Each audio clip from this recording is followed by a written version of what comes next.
Hello दोस्तों, आपका स्वागत है स्कॉलर लाइट में। जो लोग ये वीडियो पहली बार देख रहे हैं तो उनसे रिक्वेस्ट है कि आप हमारे चैनल को सब्सक्राइब कर लीजिए ताकि जो भी वीडियोस मैं अपलोड करूंगा आपको नोटिफिकेशन के माध्यम से पता चलता रहे। चलिए स्टार्ट करते हैं। आज यहाँ पर हम बात करेंगे फिजिक्स के अंतर्गत इलास्टिसिटी की यानी कि प्रत्यास्थता के बारे में। हम जानेंगे कि किसी भी वस्तु में प्रत्यास्थता क्या होती है और प्रत्यास्थता अगर है क्या।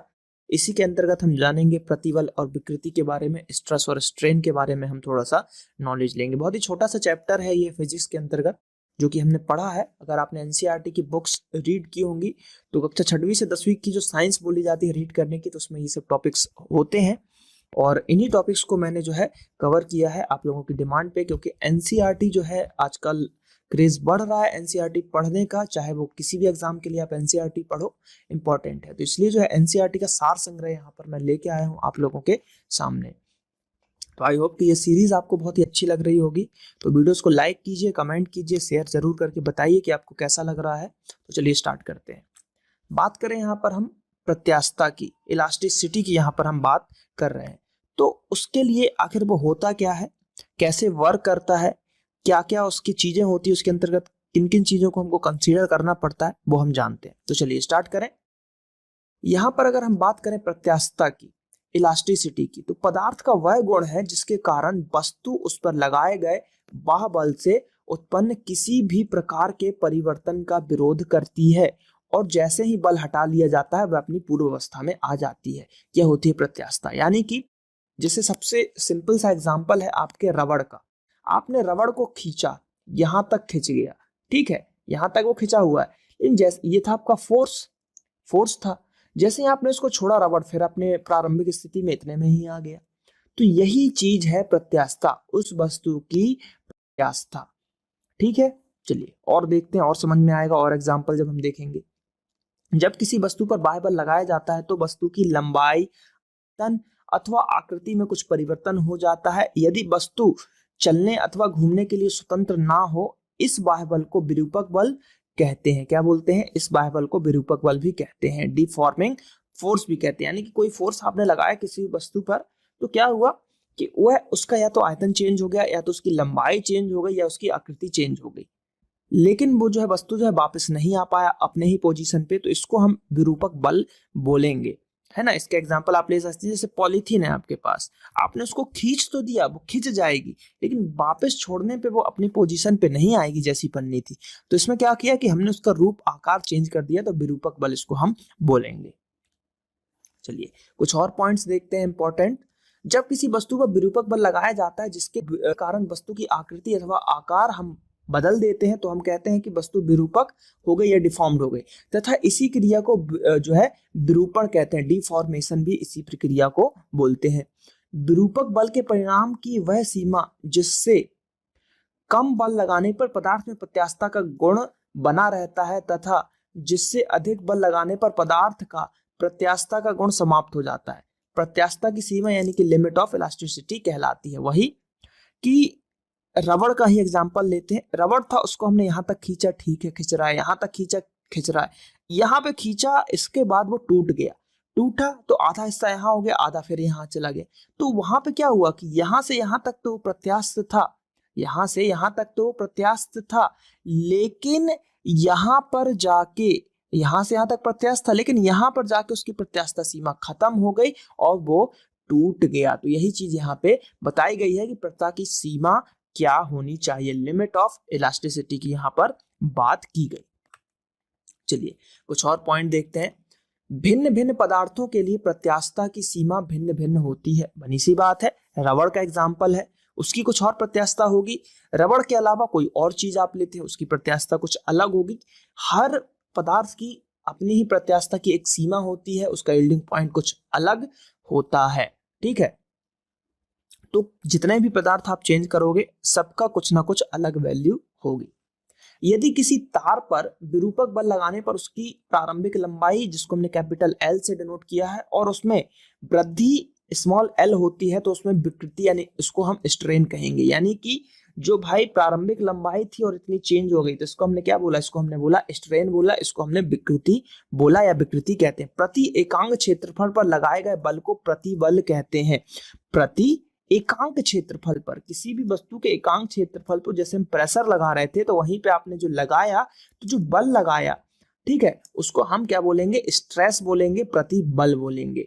प्रतिबल और विकृति के अनुपात को तार के पदार्थ की प्रत्यास्थता का यंग मापक भी बोलते हैं, young modulus of elasticity. Most IMP ये जो है आपका मापांक है, बहुत बार एग्जाम में पूछा गया है। तो कैसे, प्रतिबल और विकृति के अनुपात को, किसको, प्रतिबल और विकृति के अनुपात को, यानी कि स्ट्रेस को और स्ट्रेन को, स्ट्रेस अपॉन स्ट्रेन को बोला जाता है young modulus elasticity, young modulus elasticity बोला जाता है, या फिर पदार्थ का यंग मापांक बोला जाता है। तो ये तो आपको बिल्कुल रट लेना चाहिए, एस अपॉन एस याद नहीं रखना, स्ट्रेस अपॉन स्ट्रेन याद रखना, या फिर प्रतिबल अपॉन विकृति आप याद रखना, ठीक है। अब कुछ चीजें देखते हैं जो फॉर्मूले के रूप में, और उसका जो आपका गुणांक है, यानी कि जो प्रत्यास्थता गुणांक है, उसका SI मात्रक वगैरह क्या होगा वो देखते हैं। तो देखिए, प्रत्यास्थता की सीमा में किसी वस्तु में उत्पन्न विकृति उस पर लगाए गए प्रतिबल के अनुक्रमानुपाती होता है। तो प्रतिबल जो है लगाए गए, जो विकृति है या जो विकृति आपको मिल रहा है, उत्पन्न विकृति है, लगाए गए प्रतिबल के क्या होगा, अनुक्रमानुपाती होगा। अथवा हम लिख सकते हैं कि प्रतिबल बटे विकृति, यानी कि E, और E यहाँ पर क्या है, एक नियतांक है। क्या होगा यहाँ पर, ये एक नियतांक होगा, और E क्या है, प्रत्यास्थता गुणांक के रूप में हम इसको यूज करते हैं। तो प्रत्यास्थता जो गुणांक होता है उसका SI मात्रा क्या है, न्यूटन डैश मीटर माइनस 2 दिया हुआ है, यानी कि जो न्यूटन होगा, न्यूटन प्रति मीटर स्क्वायर होगा, ये न्यूटन प्रति मीटर स्क्वायर, जो कि हमने किसका, हमने दाब का पढ़ा, जो न्यूटन प्रति मीटर स्क्वायर किसका है, यहाँ पर देखिए, जिसे हम पास्कल भी कहते हैं, यानी कि प्रेशर की भी यहाँ पे बात की जा रही है, प्रेशर से रिलेटेड, क्योंकि पास्कल किसकी, दाब की इकाई थी, वही ना। प्रति एकांक क्षेत्रफल पर बल लग रहा है, यानी कि क्या लग रहा है, ये प्रेशर भी लग रहा है, यहाँ पर आपका प्रेशर तो लग ही रहा है। तो इसीलिए जो है इसका मात्रक क्या हो गया, न्यूटन मीटर इनवर्स जो था -2 यहाँ पर हो गया, और जिसे हम पास्कल भी कहते हैं। तो प्रत्यास्थता गुणांक का SI मात्रक क्या होगा, पास्कल भी आप उसको बोल सकते हो, और न्यूटन मीटर -2 भी इसको बोल सकते हो, और न्यूटन मीटर स्क्वायर भी आप इसको बोल सकते हो। दोनों तीनों जो है इसके एग्जाम्पल, मतलब जो मात्रक का निरूपण एकदम सही है। प्रत्यास्थता की सीमा की हम बात करते हैं। प्रत्यास्थता की सीमा के अंदर अनुदैर्ध्य प्रतिबल यानी कि लॉन्गिट्यूडनल स्ट्रेस तथा अनुदैर्ध्य विकृति यानी कि लॉन्गिट्यूडनल स्ट्रेन के अनुपात को वस्तु के पदार्थ का यंग प्रत्यास्थता गुणांक कहते हैं, या यंग मॉडुलस कहते हैं। दूसरे शब्दों में यंग प्रत्यास्थता गुणांक क्या है, यानी कि Y से डिनोट करते हैं, इसको बोला जाता है अनुदैर्ध्य प्रतिबल बटे अनुदैर्ध्य विकृति, लॉन्गिट्यूडनल स्ट्रेस अपॉन, देखिए अभी हमने पढ़ा था, क्या पढ़ा था अभी, स्ट्रेस पढ़ा था, स्ट्रेस अपॉन स्ट्रेन पढ़ा था, स्ट्रेस अपॉन जो है स्ट्रेन पढ़ा था।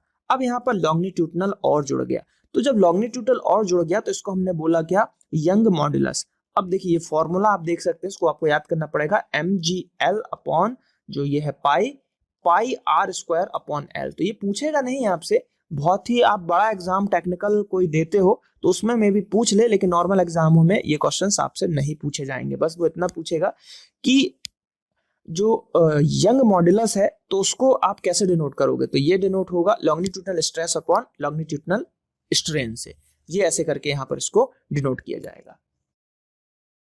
तो एक पॉइंट और है हमारे पास, जैसे कि हमने पढ़ा है दृढ़ता गुणांक, मॉडुलस ऑफ रिजिडिटी, इन सब चीजों के बारे में हम थोड़ा सा जानते हैं। यदि विकृति आयतन में हो, यदि विकृति आयतन में हो तो उसे आयतन प्रत्यास्थता गुणांक कहते हैं, यानी कि उसको क्या, बल्क मॉडुलस कहते हैं। यदि विकृति आयतन में हो रहा है, जो आपका जो स्ट्रेन हो रहा है वो आयतन के फॉर्म में हो रहा है, तो उसको हम बोलेंगे प्रत्यास्थता गुणांक। और अपरूपण विकृति जो है, यानी कि शेयर जो है, शेयर के लिए इसको हम क्या बोलेंगे, इसको हम बोलेंगे जो दृढ़ता गुणांक बोलेंगे, या मॉडुलस ऑफ रिजिडिटी इसको हम बोलेंगे।